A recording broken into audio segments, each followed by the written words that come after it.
Alors, on ne sait pas si la cour d'appel changera, quelle que soit la décision. De toute façon, j'ai l'impression que les magistrats, ce sera perdant-perdant, finalement, pour eux.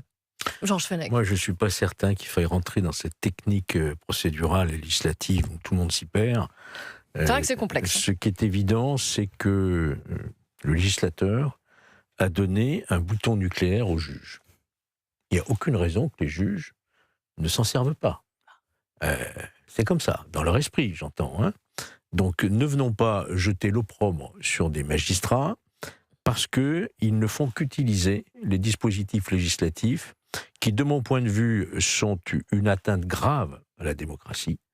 Je suis foncièrement pour que les électeurs soient libres de se prononcer, qu'il y ait des sanctions pénales pour des fautes, ça c'est incontestable, mais qu'on prive l'électeur ensuite d'un choix, c'est autre chose. Mais encore une fois, les juges ne font qu'appliquer ces lois. Voyez-vous. Et elle a rappelé, Madame Lenoir, la loi Sapin sur l'exécution provisoire, qui effectivement s'est appliquée alors que c'était une loi plus sévère, qui n'aurait pas dû rétroagir.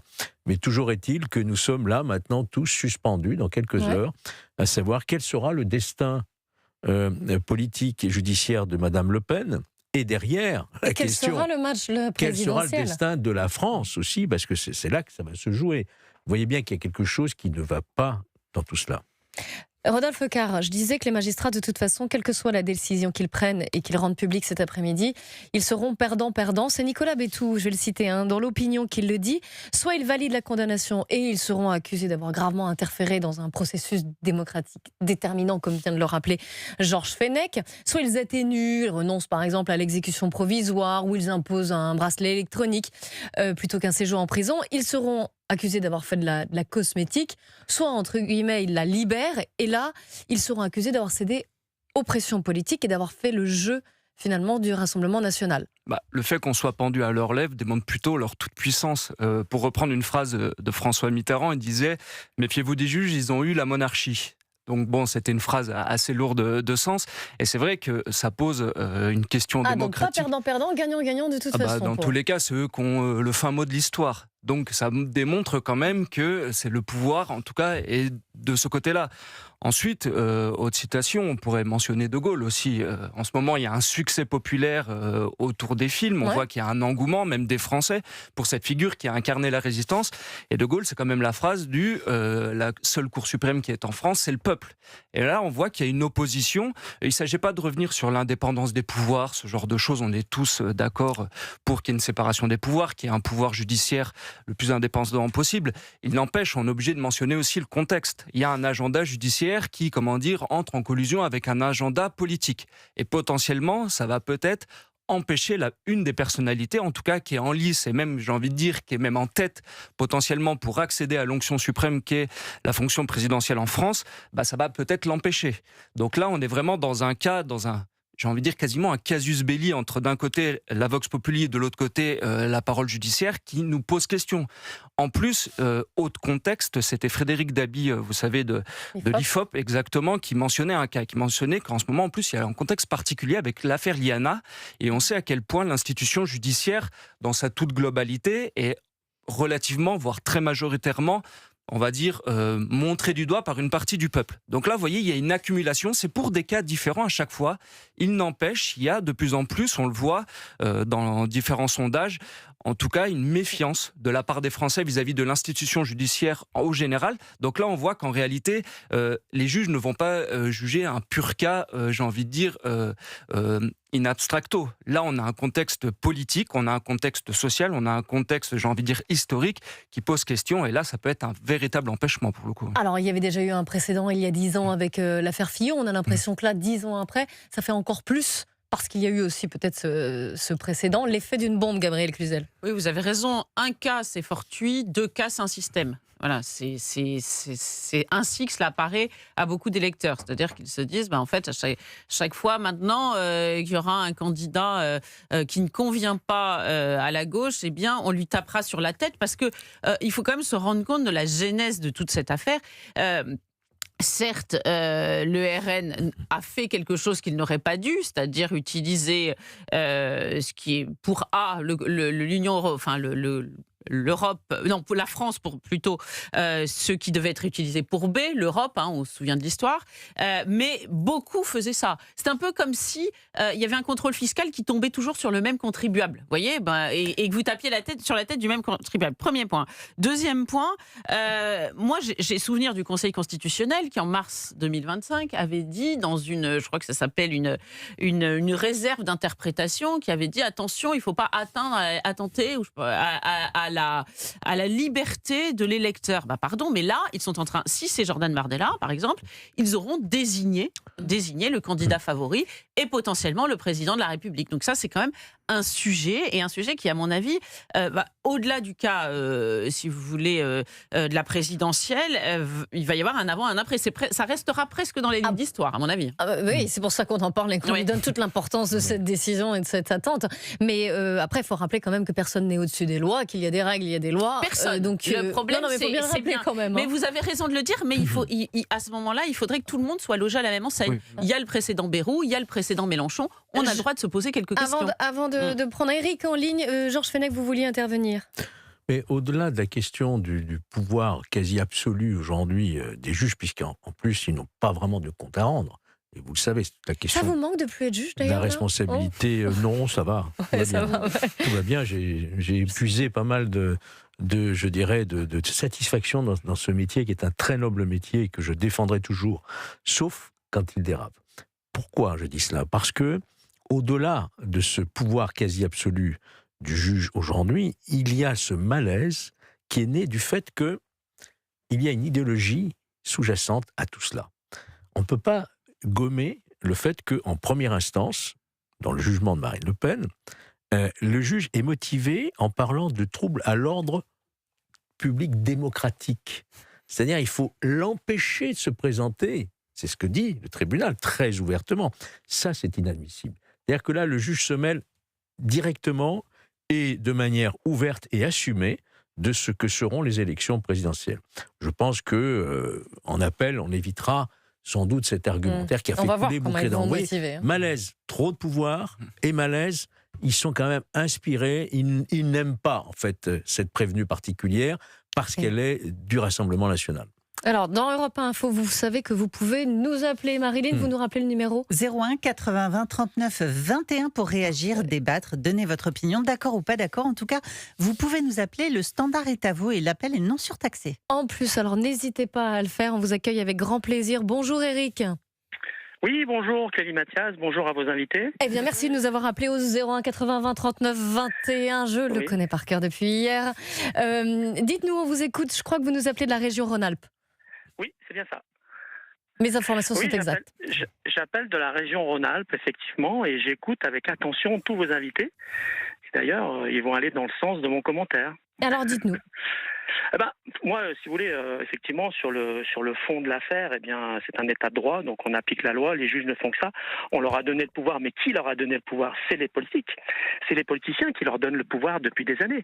Donc, si vous voulez, aujourd'hui, au-delà de la personne de Marine Le Pen, au-delà, effectivement, des sondages qui la donnent... qui la donne gagnante dans les sondages, on est dans un état de droit et les juges ne font qu'appliquer la loi. Alors effectivement, aujourd'hui, on va leur reprocher d'appliquer la loi, alors que dans certains cas, on leur reproche de ne pas l'appliquer. Effectivement, maintenant, ce qu'il en ressort de tous vos invités, vous voyez, Georges Fenech et l'autre intervenant, je ne connais pas son nom. Rodolphe Carr.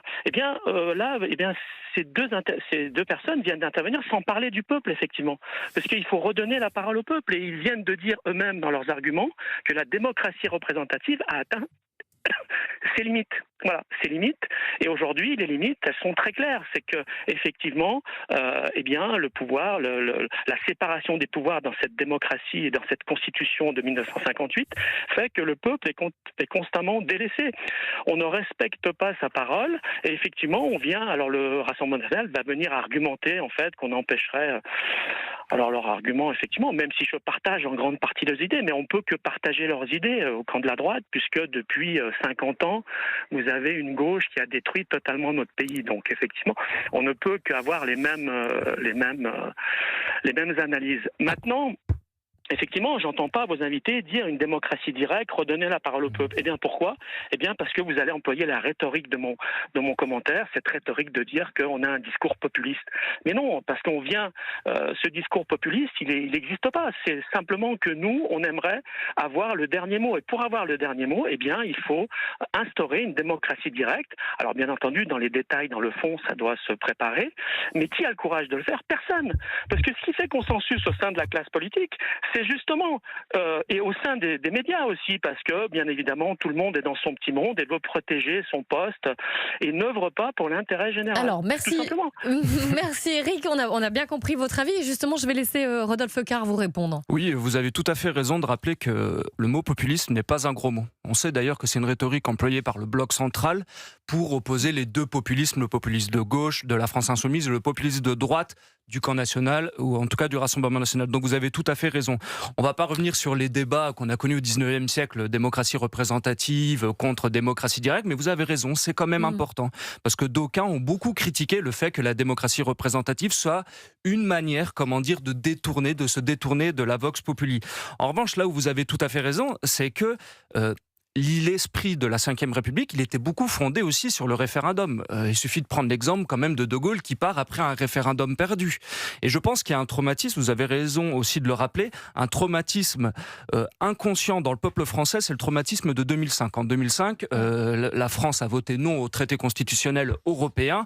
On lui a repassé par une machine parlementaire, justement par voie de congrès, ensuite lors du traité de Lisbonne. Donc à mon avis, ça a été un traumatisme.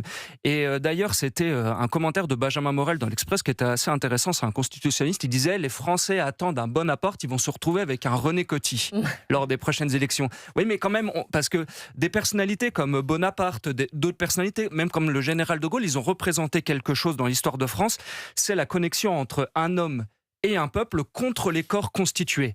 Et là, on voit qu'aujourd'hui, les corps constitués, les corps intermédiaires, notamment la justice, empêchent, entre guillemets, l'expression de cette voix populaire. Donc vous avez tout à fait raison. Et concernant, par contre, le recours au référendum, je crois quand même que le RN s'est montré plutôt favorable à certains référendums, notamment sur l'immigration. Donc il y a une volonté, peut-être pas de rejouer la démocratie directe, mais en tout cas de renouer une voie Emmanuel avec Macron le peuple. aussi était favorable au référendum. Hein, et puis finalement... Oui, disant, pendant longtemps, il a dit qu'il y aurait des référendums sur un certain nombre de questions encore. Et on les a jamais vus. Il reste quelques mois. Hein, mais... Exactement, oui.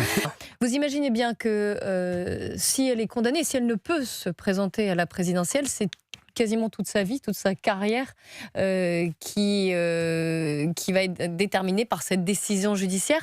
Alors pour revenir un petit peu sur ce parcours de Marine Le Pen, sur l'histoire aussi du Rassemblement national, puisque les deux forcément sont liés, eh bien les archives d'Europe 1 racontent l'ascension politique de Marine Le Pen jusqu'à ce procès-là, jusqu'à ce dénouement aujourd'hui. Un podcast qui est incarné par Arthur Delaborde du service politique d'Europe 1, que l'on entendra d'ailleurs dans Europe 1 Info, et qui a retrouvé sur le site europe1.fr ou sur l'appli, bien sûr. Écoutez un extrait. Je revendique une totale liberté, car je suis libre par rapport aux puissances auxquelles se sont soumis les autres. Pour la première fois de son histoire, le Front National arrive en tête d'une élection nationale. Contre la droite du fric et la gauche du fric, je suis la candidate de la France du peuple. Marine Le Pen, la conquête du pouvoir. Un podcast de la rédaction d'Europe 1, écrit et incarné par Arthur Delaborde. Et c'est intéressant de se replonger dans ce podcast, dans ces archives aussi, pour comprendre ce qui se joue aussi cet après-midi sur le destin de cette femme politique et de son combat. Gabrielle Cluzel. Écoutez, je crois qu'il y a 2 points. Le premier, c'est que qu'on l'aime ou qu'on l'aime pas, c'est la plus grande femme politique de la Ve République. Je me suis posé la question ce matin, je me suis dit, Ségolène Royal, elle s'est présentée à une élection. Elle a essayé de se représenter après, ça n'a pas voilà, elle essaie encore, de temps en temps, elle lance des petits ballons d'essai, mais globalement, on peut quand même convenir de ça, c'est un peu le menhir au féminin, hein, pour faire référence à son père. Et puis le deuxième J'allais vous citer Arlette Laguiller ou Nathalie Arthaud, mais je suis pas sûre qu'on ait la même envergure, très honnêtement, quelle femme est arrivée au deuxième tour? Enfin, moi, je dis ça parce que je vois souvent les féministes dire ah oui, ça serait super s'il y avait une femme, mais je sais pas pourquoi ils pensent pas à celle-là, alors que c'est elle qui a été la plus proche du but. Mais convenons que quand même, elle aura marqué, quoi qu'il arrive, la Ve République. Et le deuxième point, c'est aussi dans la même veine, c'est c'est que c'est paradoxal, ils n'ont jamais régné, si j'ose dire, mais les Le Pen sont une espèce de dynastie de la Ve République. Elle est tombée dedans quand elle était petite. Elle a rien demandé à personne, j'ai envie de dire. Et ça a commencé par cet attentat quand elle avait 8 ans. Ça met dans l'ambiance quand même. Ses sœurs racontent que quand elle allait à l'école, il y avait des institutrices qui disaient « Ouh là là, il ne faut pas s'asseoir à côté de Marine Le Pen parce que c'est la fille du diable, quoi, à peu de choses près. » Il y a même des prêtres, je trouve ça hallucinant, qui n'ont pas voulu baptiser certains des enfants de cette famille, apparemment, parce que c'était la famille Le Pen. Enfin, pour un prêtre, ça me paraît quand même assez fou. Enfin, ils ont une histoire familiale extrêmement forte.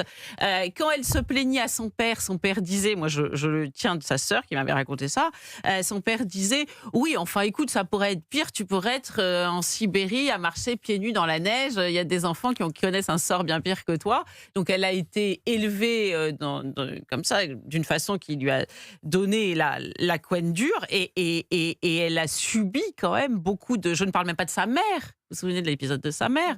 Pour une adolescente, vous imaginez, je crois qu'elle était toute jeune étudiante qui posait dans Playboy. Enfin, ça a été un traumatisme. Elle en parlait elle-même dans le seul livre de mémoire, ou en tout cas de confidence qu'elle a écrit. Donc c'est vrai qu'il y a une espèce de lignée. Et je dirais que le dernier point qui montre que c'est une lignée et une dynastie, écoutez, c'est un journaliste du Figaro qui s'appelle Guillaume Tabar qui l'a fait remarquer, j'ai trouvé ça très juste. Il a dit Marine Le Pen, c'est bizarre, elle pourrait faire la politique de la terre brûlée. Elle pourrait se dire, tiens, puisque c'est cuit pour moi, je ne vais pas aider Jordan Bardella à arriver comme ça, comme une fleur. Et en fait, elle l'aide. Et vous savez, ça me rappelle ce principe... C'est quand même rare, c'est souvent rare dans un parti politique d'avoir un successeur désigné qui est comme ça justement, en formation politique sous elle, finalement. Oui, vous voyez, pendant des années, ça a été ça. Oui, mais il n'y a pas de... Vous voyez, elle lui met pas de peau de banane, elle a pas... Et ça me rappelle cette phrase, vous savez, des rois de France qui disaient mon nom, ma personne n'est rien, mon principe et tout. Je pense qu'il y a une espèce de sentiment dynastique et que le Rassemblement national est au-dessus d'elle. Voilà comme je le vois. Alors en tout cas, effectivement, qu'on l'aime ou qu'on ne l'aime pas, qu'on aime sa politique ou qu'on ne l'aime pas, qu'on soit d'accord, pas d'accord. Il y a le personnage au-delà de ses idées. Il y a un personnage. Et puis si on s'intéresse un tant soit peu à la politique française et à l'histoire de la politique française, forcément c'est très éclairant. Rodolphe Carr. Oui, c'est intéressant parce que depuis 2012, c'est elle aussi qui a élargi la base électorale à l'époque du Front National et dorénavant du Rassemblement National. Le travail d'ouverture du parti, ça vient d'elle. Donc c'est un travail titanesque, elle a eu des bonnes équipes autour d'elle. Elle a changé parfois un peu de braquet, notamment après 2017, mais il faut quand même se souvenir que c'est elle qui a fait du Rassemblement National le premier parti de France. Georges Fenech, en un mot. En un mot, rappelons qu'en politique, on n'est jamais mort avant d'être mort. Que Marine Le Pen, elle aura, je crois, 58 ans au mois d'août. 58 ans. C'est-à-dire qu'elle aura 63 ans en 2032. Ah là, vous faites déjà un pari. Et qu'elle pourrait se retrouver à l'aune de Donald Trump, c'est sûr qu'elle a 63 ans en 2032. On n'est jamais mort en politique. Imaginons, si on fait un peu de politique fiction, qu'elle se retrouve à nouveau contre Emmanuel Macron. Vous voyez ? Donc, je veux dire, voilà, sans aller plus loin dans tout cela, en politique, on n'est jamais mort avant d'être mort. Et quoi qu'il arrive cet après-midi, il ne faudra pas considérer que Marine Le Pen doit faire tourner le dos à toute sa carrière. C'est sympa de citer mon livre, Georges. Merci beaucoup.